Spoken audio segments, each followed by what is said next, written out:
오늘은 성령 강림 주일입니다. 2000년 전 오순절 날에 성령이 강림해서 교회가 탄생된 날이지요. 성령이 오실 것을 예수님께서 십자가에 달리기 시전에 제자들과 함께하는 마지막 만찬에서 이렇게 제자들에게 말씀하십니다. 요한복음 14장 16절, 내가 아버지께 구하겠으니 그가 또 다른 보혜사를 너희에게 주사 영원토록 너희와 함께 있게 하리니. 아멘. 이것이 성령 강림절에 우리에게 허락해 주신 하나님의 귀한 선물의 은혜인 줄 믿습니다. 그가 그렇게 허락하신 은혜의 선물이 이 땅에 주님의 제자들이 마가의 다락방에서 함께 합심하여 기도할 때에 그곳에서 각 사람에게 각자의 유익을 위하여서 하나님께서 주신 허락된 성령의 은혜가 그 사람들 한 사람 한 사람에게 임하는 놀라운 은혜가 경험되어지게 되지요. 예수 그리스도를 믿고 회개하며 주를 구주로 고백한 자들에게 하나님의 은혜의 선물이 주어진 것입니다. 성령 충만한 은혜가 그들의 삶에 임하게 되었을 때에 그렇게 어수룩해 보이던 제자들의 입술에 하나님의 놀라운 지혜가 임하게 되지요. 그래서 지금껏 그들을 봐왔고 그들을 무시했던 저 바리새인들마저도 저들의 입술의 지혜가 도대체 어디에서부터 임하였는지 놀라워하게 됩니다. 그리고 베드로가 허락된 성령을 받아 말씀을 선포할 때에 그 성령의 능력으로 말미암아 은혜를 입은 자 3,000이 함께 나와 예수 그리스도를 믿음으로 고백하는 은혜의 역사를 이루어가게 됩니다. 그리고 그 성령의 은혜가 가득한 초대의 역사의 첫 걸음이 시작되게 되는 것이지요. 오늘 성령이 충만한 초대교회의 모습은 어떤 모습을 가지고 있었는지 함께 살피면서 오늘 오순절 성령의 역사가 다시금 우리의 삶 가운데, 우리의 믿음의 공동체 가운데 회복되어질 때에 우리의 공동체의 모습은 어떤 모습이 되어야 할까? 그 모습을 생각하며 마음에 새기시고 은혜와 교훈을 함께 삼고자 합니다. 첫 번째로 성령의 충만함을 통해 하나 되는 은혜를 누리게 됩니다. 성령의 충만함을 통해 우리 모두가 하나 되게 됨을 누리게 됩니다. 42절에 사도의 가르침을 받아 서로 교제하고 떡을 떼며 오로지 기도하기를 힘쓴다 하였습니다. 사도의 가르침은 무엇이었을까요? 38절에 베드로가 이 땅의 백성들에게 성령의 능력을 힘입어 가르쳤던 그 말씀의 내용이 이렇게 기록되어 있습니다. 베드로가 이르되 너희가 회개하여 각각 예수 그리스도의 이름으로 세례를 받고 죄사함을 받으라. 그리하면 성령의 선물을 받으리니. 그 말로 확증하여 권하여 이르되 너희가 이 패역한 세대에서 구원을 받으라 하니 그 말을 받은 사람들은 세례를 받음에 이 나라의 신도의 수가 3,000이나 더하여졌더라. 아멘. 이것이 성령의 역사하심을 통해 가르침을 전한 사도의 가르침이라는 것이지요. 예수 그리스도를 믿고 회개함으로 죄사함을 받아 성령을 은혜의 선물로 받으라. 오늘 여기에 모여 예수 그리스도를 나의 구주로 삼고 그 믿음을 고백한 우리 모두에게 이미 이 성령이 각 사람에게 주어진 줄 믿습니다. 회개한 자에게 또 세례를 받고 이 땅에 하나님의 백성으로 구별된 자들에게 주어지신 하나님의 은혜의 선물, 이 은혜의 선물을 가지고 함께 교제하며 떡을 떼며 나누기를 힘써 갈 때에 그 교회에 부흥의 역사가 놀랍게 일어났다는 것이지요. 그리고 이를 위해서 교제하고 함께 기도하게 됩니다. 함께 기도한다는 것은 하나님의 교제를 통해서 한 가지 하나님의 뜻을 받아가는 것이지요. 이제 내일부터 우리 앞에 호렙산 40일의 여정이 시작되게 됩니다. 이곳에서 우리가 함께 한 가지의 뜻을 모아 기도합니다.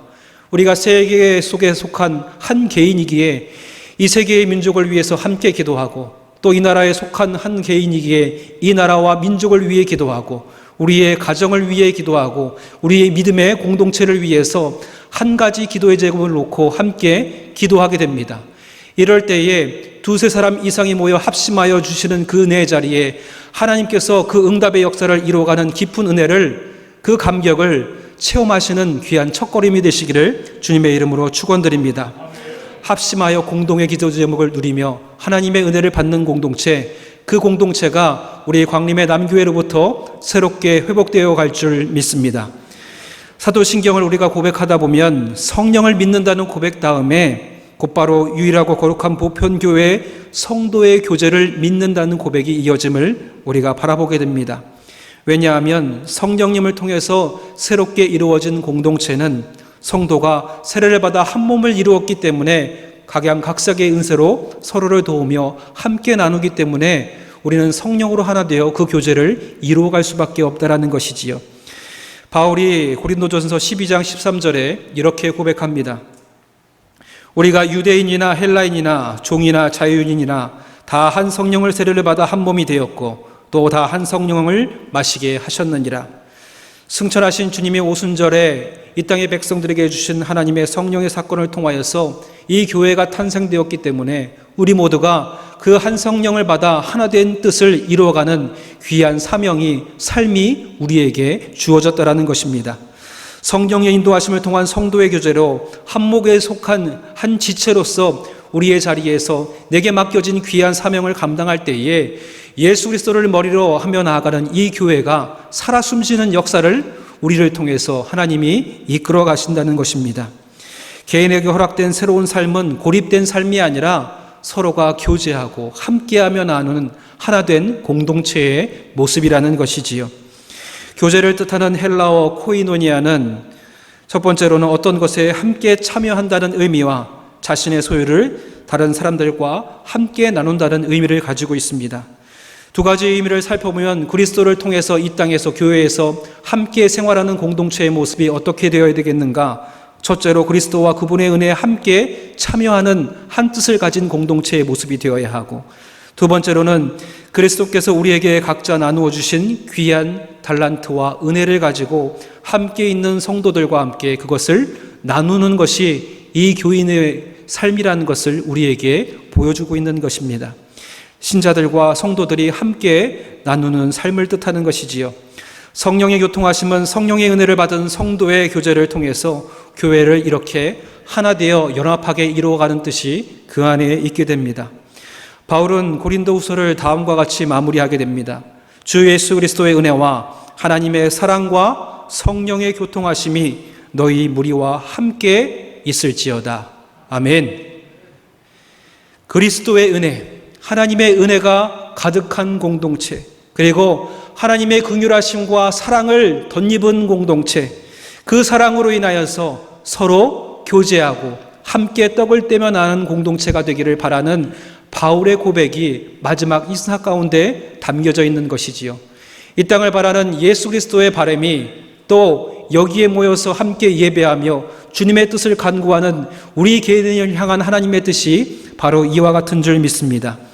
성령의 교통하심은 바로 내 안에 거하시는 성령의 인도하심을 따라 하나님의 사랑과 예수 그리스도의 은혜와 성령의 교통하심을 따라 나누어가는 거룩한 성도의 삶이 되어가는 것이지요.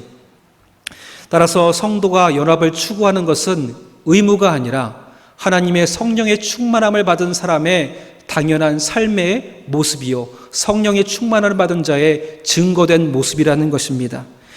에베소서 4장 3절에 그래서 이렇게 우리에게 전하고 있지요. 평안에 매는 줄로 성령이 하나 되게 하신 것을 힘써 지키라.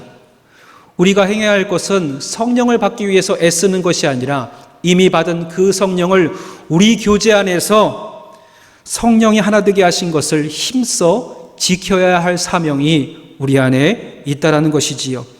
평안에 매는 줄, 다툼과 분냄 없이 주께서 나를 귀하게 사랑하여 주시고 아껴주시고 나를 오랫동안 참아주신 것처럼 서로를 참고 용납하며 모든 겸손과 온유하고 오래 참음으로 이 하나됨을 지켜나가야 한다는 것입니다. 이는 이미 회개하고 예수 그리스도를 구주로 믿고 고백하며 성령을 받은 우리가 성령의 은혜를 힘입어 통하여 실천해야 할 우리의 삶의 귀한 덕목인 줄 믿습니다. 자신을 다른 성도들과 하나된 연합된 존재로 여기고 함께 성망찬을 공유할 수 있는 권리를 가진 유일한 성도의 모습이라는 거지요. 하나님의 은혜를 받은 자가 귀한 성찬의 예식 가운데 참여할 수 있는 권위가 주어짐을 우리에게 전하고 있습니다. 물론 교회 안에 성도라고 하면서도 죄를 일삼는 이들이 우리 안에 때때로는 있습니다. 우리도 연약하여서 무너지고 넘어지기도 하지요. 그들을 위해서 서로 교제할 때에 옳은 길로 인도해주고 사랑으로 감싸주고 인도해야 할 그 마음이 하나님의 은혜를 받은 자에게 먼저 있어져야 한다는 것입니다. 그래서 이 복음 안에서 동일한 축복을 받은 우리들을 향하여서 바울은 이렇게 전합니다. 이 은혜가 유대인이나 헬라인이나 차별이 없습니다. 한 분이신 주께서 모든 사람의 주가 되사 그를 부르는 모든 사람에게 부유하게 역사하시는 도다. 하나님의 은혜가, 하나님의 충만한 사랑이 우리 안에 충만하게 흘러 넘치니 이 모든 은혜가 차별 없이 흘러서 부족한 자에게로 계속 흘러 넘쳐가는 은혜가 우리의 교제 가운데 있게 되라는 것이죠. 차별 없이 부어주시는 하나님의 은혜, 이것이 하나님의 성령의 역사로 양자된 영을 우리에게 허락하여 주셔서 하나님의 예수 그리스도의 피를 은혜로 여기는 자들에게 형제와 자매로 연합하여 가는 은혜가 우리 가운데 있게 될 줄 믿습니다. 언젠가 라디오에서 가정 안에 있는 자기들만의 특별한 룰에 대해서 얘기하는데 이렇게 얘기하는 겁니다. 우리 가정에서 한 가지 룰 중에 하나가 늦게 밥 먹는 사람이 다 치우기. 보통 있을 법한 일이지요. 그런데 이 모든 것이 서로의 연약함을 세우기 위한 한 가지 그 가정 안의 룰이었습니다. 그리고 혹 마지막 먹은 친구가 동생이 아프다고 하면 그 위에 형이나 누나가 그걸 대신해서 치워야 하는 룰이 그 가정 안에 있습니다. 또 한 가정은요, 화내면 5,000원 벌금 내기. 그러니까 화내려고 하다가도 억지로 이를 꽉 깨물고 동생에게 좋은 말로 타이르게 되더랍니다. 여러분, 우리 안에도 형제 자매로서 지켜야 할 룰이 있지요. 그것은 세상의 룰이 아니라 하나님께서 우리를 허락하여 주신 사랑의 룰이 되는 줄 믿습니다. 서로를 용납하여 주는 모습, 이것이 우리 안에 있을 때에 우리가 성도들을 향하여 말할 때에 하나님이 내게 말씀하는 것 같이, 또 우리가 우리의 성도들을 서로 도울 때에 하나님이 공급하여 주시는 것과 같이 서로를 공급하는 은혜의 역사가 우리 가운데 있게 되는 줄 믿습니다. 하나님과의 관계로 사실 이방 사람들은 먼 데 있는 자들이었지요. 그런데 예수 그리스도의 십자가의 사랑으로 그 먼 데 있는 자들이 이제 예수 그리스도의 피를 받아 한 피 받아 한 몸 이룬 한 형제가 됩니다. 저 먼 데 있는 이방인들이나 유대인들이나 예수 그리스도의 은혜 안에 우리 모두가 하나 된 형제 자매인 것이지요. 도무지 서로 어울릴 수 없는 계층과 유형의 사람들을 서로 사랑하고 교제하게 만들어 나가게 하신 은혜가 성령 충만한 교회의 가장 아름다운 모습이 되는 줄 믿습니다. 우리 모두 그리스도 예수 안에서 하나인 성도들이 교회 안에서 조화로운 모임과 친밀한 교제를 나눌 때에 하나님의 은혜가 세상 사람들 앞에 귀한 은혜의 덕목으로 비춰지게 될 줄 믿습니다. 성령 안에서 하나됨을 힘써 지키며 차별 없이 하나된 교회를 세워가시는 저와 여러분들이 되시기를 주님의 이름으로 축원드립니다. 두 번째로, 성령이 충만한 교회는 통용함과 나눔이 가득한 공동체입니다. 성령이 충만한 교회는 통용함과 나눔이 가득한 공동체입니다. 교회가 어떻게 하나됨을 힘써 지켜나갈 수 있을까요? 오늘 44절과 45절에 이렇게 전하고 있습니다. 믿는 사람이 다 함께 있어 모든 물건을 서로 통용하고 또 재산과 소유를 팔아 각 사람의 필요를 따라 나눠주며. 교회 공동체 안을 살펴보니까 많이 소유한 자도 있고 아무것도 가지지 못한 자도 있습니다. 또 서로 다른 재능과 달란트를 가진 이들이 한 곳에 어울려 섞여 있는 것이지요. 이들이 자신이 가진 것을 단순히 물질뿐만 아니라 그들이 가진 재능과 함께 가진 은혜를 서로의 필요를 따라서 나누었다라는 것입니다. 성령 안에서 공동생활을 영위하는 성도들이 은사와 각기 받은 재능과 달란트를 가지고 서로에게 위존하며 공유하는 공동체가 이 성령을 받아 충만한 초대교회의 모습이었다라는 것이지요. 바울은 이것을 몸의 비유를 들어 이 진리를 상세하게 설명하는데, 우리는 한 성령으로 세례를 받아 한 몸이 되었지만 몸의 지체로서 제각기 독특한 기능과 특성을 발휘한다라고 전합니다. 우리가 가진 것, 예수 그리스도를 우리의 머리로 한 몸이 되어서 각 사람을 위해 서로 함께 애쓸 때에 이 하나된 몸된 교회의 공동체가 생명을 가지고 연합하여 살아 숨쉬는 유기체적인 교회의 공동체가 되어간다는 것입니다. 신령한 은사들은 그 종류가 참으로 다양하지요. 어떤 은사를 받을지는 각 사람에게 주시는 성령의 결정에 따라 달려있다라고 합니다. 바울은 한 분 성령께서 원하시는 대로 개개인에게 은사를 나누어 준다고 이야기하지요. 특히 각 사람에게 성령의 나타내심은 그 한 사람을 유익하게 하려는 하나님의 뜻이 거기에 담겨져 있습니다. 그러니까 때로 어떤 집회에 가서 방언의 은사를 받기 위해서 기도하라, 통역의 은사를 받기 위해서 따로 기도하라, 이것이 맞지 않다라는 것입니다. 우리가 이미 그런 기도를 드리기 전에 예수 그리스도를 구주로 고백하는 순간 하나님께서 그 성령을 이미 허락하여 주신 줄 믿습니다. 그 은사는 이미 나의 삶을 통해서 드러나고 있고요, 나의 손길과 걸음을 통해서 나타나지고 있는 줄 믿습니다. 그런데 안타까운 것은 때로는 이 받은 은혜를 땅에 묻고 있는 사람들이 존재한다라는 것이지요. 땅에 묻기보다 그것을 드러내어 사용하시는 저와 여러분들이 되시기를 주님의 이름으로 축원드립니다. 각각 은사를 받은 대로 하나님의 여러 가지 은혜를 맡은 선한 청지기와 같이 봉사하고 서로 섬기라. 베드로도 그의 말씀 가운데 이렇게 전하고 있습니다. 봉사하고 서로 섬기라. 왜 그렇게 해야 할까요? 이것은 이미 우리가 내 능력을 따라 얻은 것이 아니라 하나님이 주신 은혜를 받아 행하는 것이기 때문입니다. 시편 41편 1절에 보면은 다윗이 첫 번째 구절을 이렇게 노래합니다. 가난한 자를 보살피는 자에게 복이 있으며 재앙의 날에 여호와께서 그를 건지시리라. 아멘. 이 말씀대로 어떤 연약한 사람들은 말씀 그대로 생각하여서 복을 얻고자 가난한 사람을 돕습니다. 그런데 그 행실이 얼마나 갈 수 있을까요? 나의 힘과 능력으로 이 복을 쟁취하기 위해서 가난한 자를 돕다 보면은 그 길이 얼마 가지 못합니다. 내 삶이 축나는 것 같고요, 내가 그동안 애써 모은 것들이 다 빠져나간 듯합니다. 그리고 삶이 마이너스 되는 순간이 금세 내 마음과 심령 가운데, 삶 가운데 찾아오게 되는 거지요. 그리고 지쳐 쓰러져서 더 이상 하지 못하겠다 주저앉게 됩니다. 그런데 이 말의 숨겨진 뜻은 무엇인가?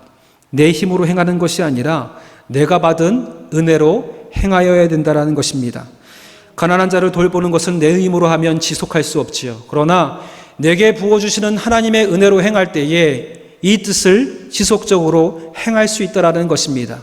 그럴 때에 가난한 자를 향한 우리의 손길은 더욱더 크게 펼쳐질 수 있고요, 지난 사람들을 외면할 수 없습니다. 왜냐하면 내가 받은 은혜이기 때문입니다. 억압 가운데 눌림받았던 자가 자유마음을 얻었을 때면 지나가다가 억압받는 자들을 외면치 못하게 되는 거고요, 질병의 고통 가운데 주님 앞에 기도하며 나아갈 때에 나와 함께 더불어 중보의 기도를 통해서 치유함을 받은 사람들은 또 아픔 가운데 있는 자들을 외면하지 못하고 저들을 위해 함께 중보하며 나아갈 수 있게 되는 것입니다. 왜 그렇습니까? 내가 받은 은혜가 하나님께 있기 때문입니다. 지난날 우리가 잘 알고 있는 처칠이라는 영국의 수상이 있습니다. 그가 어린 시절에 물에 빠졌을 때에 한 남자가 그의 생명을 구해주게 됩니다. 처칠의 아버지가 그 가난한 가정에 무엇을 해줄까 살피다 보니까 그의 가정에 이 처칠의 비슷한 나이의 또래의 한 아이가 있는 거지요. 그 아이에게 소원이 무엇인가 물었습니다. 공부하고 싶다 합니다. 그래서 그 아이가 공부를 끝까지 잘 마칠 수 있도록 이 처칠의 아버지가 그 가난한 가정에 물신양면으로 돕게 되지요. 오늘 41편 1절에 재앙의 날에 그를 건지시는 은혜가 있다 하였습니다. 훗날에 이 처칠이 폐렴으로 거의 죽게 되었을 때에 그때 발명되어진 페니실린이라는 귀한 약품으로 이 처칠이 새로운 생명을 얻게 됩니다. 그런데 이 새로운 페니실린 누가 발명했을까요? 지난날 그 가난한 자를 도왔던 그 가정의 아들 알렉산더 플레밍이라는 이 사람이 그의 도움으로 끝까지 공부하여 의학을 마치고 열심히 연구하여 얻었던 결과물이 이 페니실린이었다라는 것이지요. 한 사람을 내가 받은 은혜, 나에게 주신 풍요로움과 나에게 주신 재능과 달란트로 그를 섬길 때에 재앙의 날, 사망이 우리의 가정 가운데 임했을 때에 건져주시는 은혜가 이와 같이 우리에게 임하게 되는 줄 믿습니다. 물론 우리가 이 은혜를 얻기 위하여서 이것을 행하는 것이 아닙니다. 가장 중요한 것은 내가 받은 성령의 충만한 은혜로 이것을 행할 때에 재앙의 날에 또 한 번의 도움의 손길을 주께서 허락하여 주신다라는 것입니다. 이것이 우리에게 주어진 하나님의 사명이지요. 내가 받은 은혜, 물질의 축복, 또 내가 받은 달란트와 재능을 가지고 주의 일을 섬길 때에 이 놀라운 은혜가 있다라는 것입니다. 사도 바울은 이 은사들을 서로에게 두었다는 것을 다시 한번 이야기하면서 이 은사를 사용할 때에 우리 안에 있어야 할 새로운 마음 자세를 우리에게 전하는데, 우리가 받은 은사가 서로의 자랑이 되어서는 안 된다는 것입니다. 또 내가 받은 은사를 가지고 이 은사를 갖지 못하는 자들을 폄하해서도 안 된다는 것이지요. 내가 많이 가졌으므로 가난한 자를 폄하해서는 안 되고, 내가 능력이 있는 것으로 인하여서 그 능력을 갖지 못한 자들을 폄하해서는 안 된다는 것입니다. 어떤 분들은 그럽니다. 목사님, 방언하실 줄 아시나요? 방언의 은사가 있으십니까?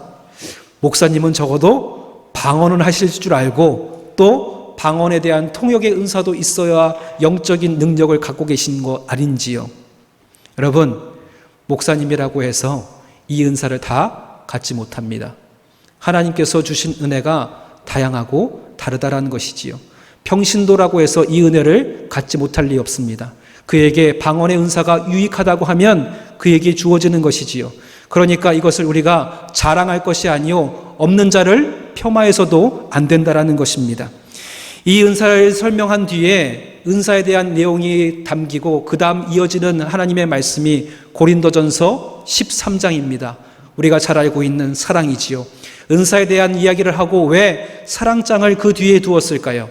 우리가 은사를 사용함이 사랑을 담아 행해야 할 때 우리의 은사가 울리는 꽹과리와 같지 아니하고 하나님이 우리를 향하여 공급하여 주시는 대로 하나님이 우리를 향하여 말씀하시는 것처럼 이 일을 감당할 수 있다는 것입니다.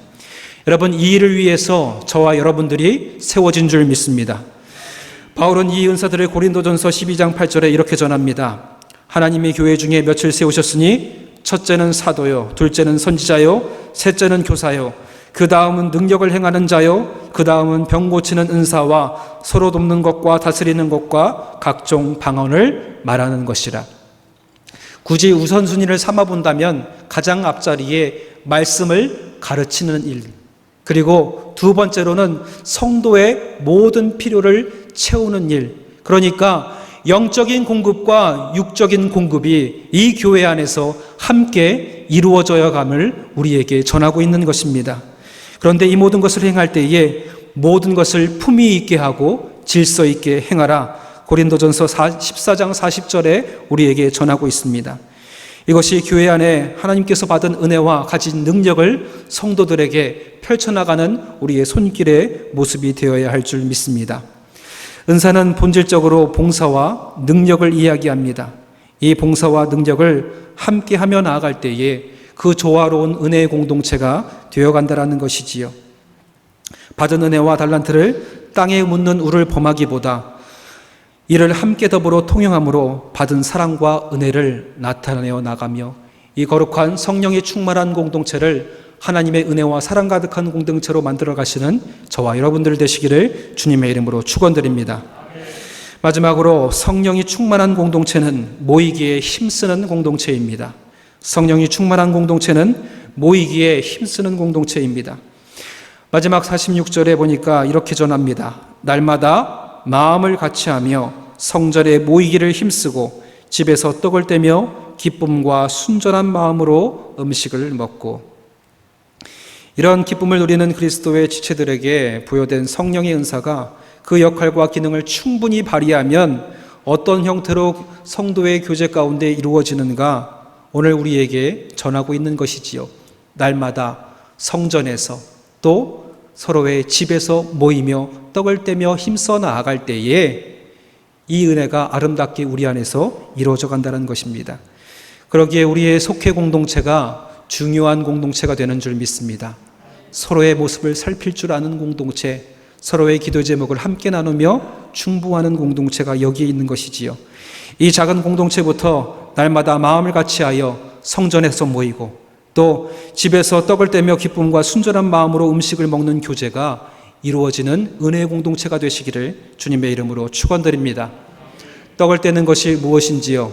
바로 주님께서 떡을 떼사 제자들에게 나누어 주시며 성령의 역사를 전하는 그 마지막 날밤 자신의 몸과 피를 기억하면서 그 은혜를 마치 이 예찬을 나눌 때마다 기억하기를 간절히 바라는 예수님의 마음이 거기에 담겨져 있습니다. 바로 예수 그리스도의 구속의 은혜를 기념하는 성찬의 예식인 것이지요. 바로 우리가 속회를 모여 함께 예배할 때에 나를 구원하시는 십자가의 사랑, 그 은혜를 다시 새기면서 주님의 십자가의 은혜 앞으로 나아가는 인도하심이 이 작은 공동체 가운데 이루어진다라는 것입니다.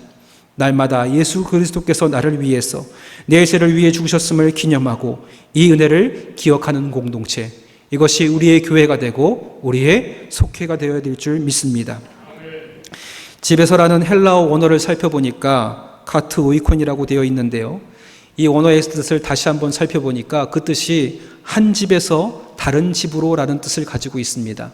그러니까 능력 있는 사람, 마가처럼 많은 사람들이 모일 수 있는 집을 소유한 자만이 이 거룩한 모임을 행하는 것이 아니라 한 집에서 다른 집으로 옮겨가면서 이 은혜의 나눔이 이루어졌다는 것입니다.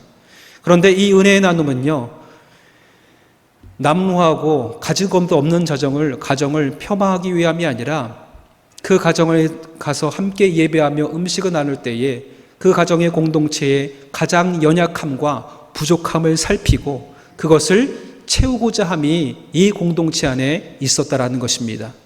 여러분, 이것이 속회 공동체의 가장 최초의 원형인 줄 믿습니다.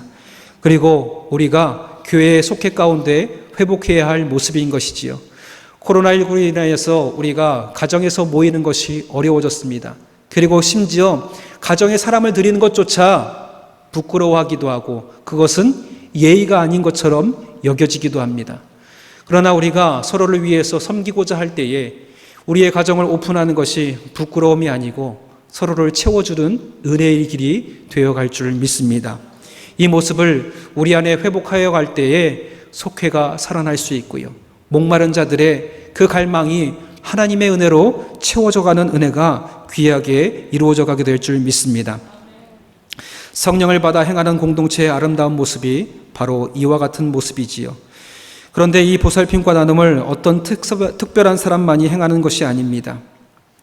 바울은 사도행전 20장 28절에 에베소의 모든 교회 장로들에게 이렇게 전합니다.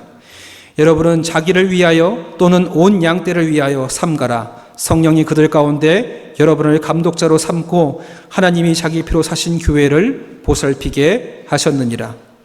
서로가 보살펴야 한다라는 것이지요.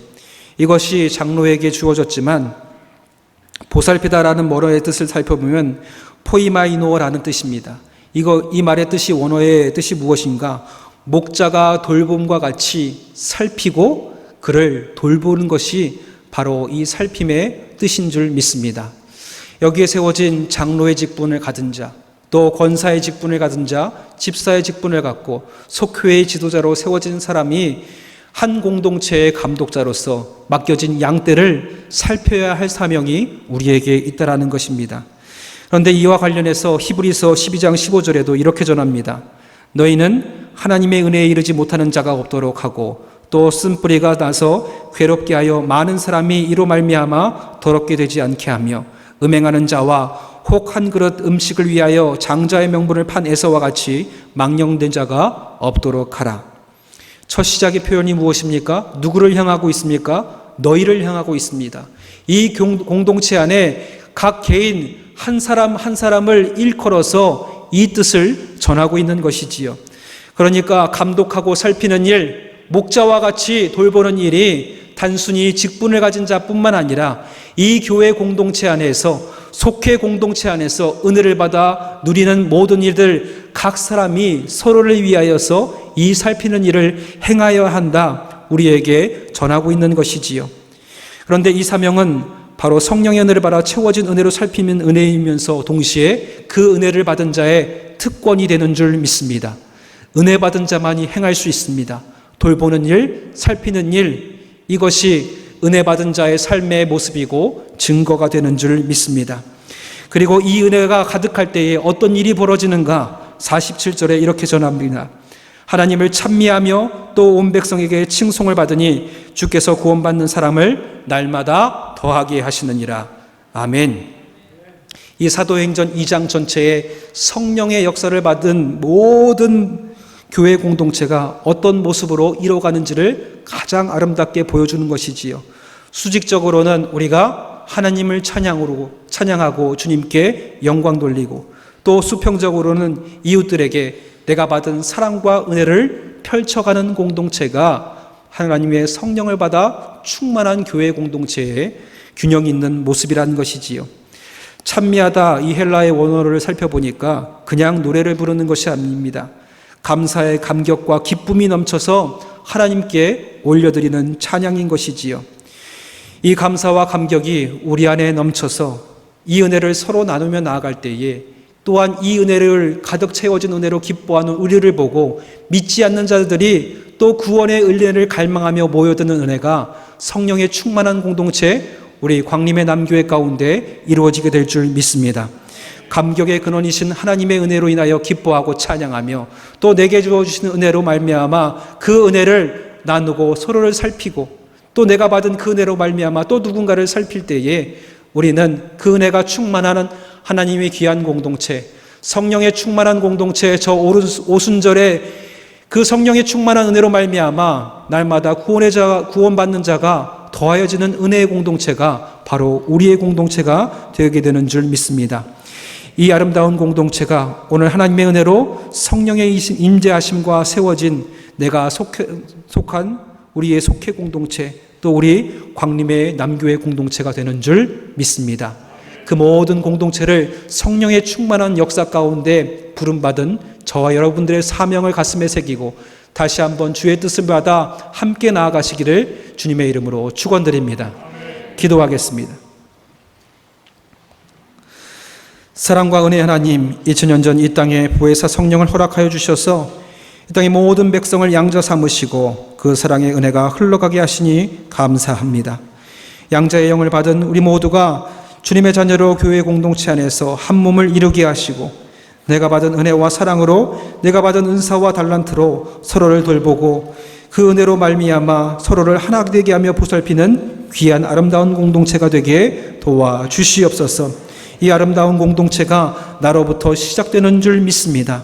하나님의 은혜와 받은 달란트를 땅속에 묻지 아니하고 그것을 드러내어 섬김으로 훗날 하나님을 만났을 때에 잘하였다, 착하고 충성된 종아 칭찬받는 주님의 귀한 백성들 되게 도와여 주시옵소서.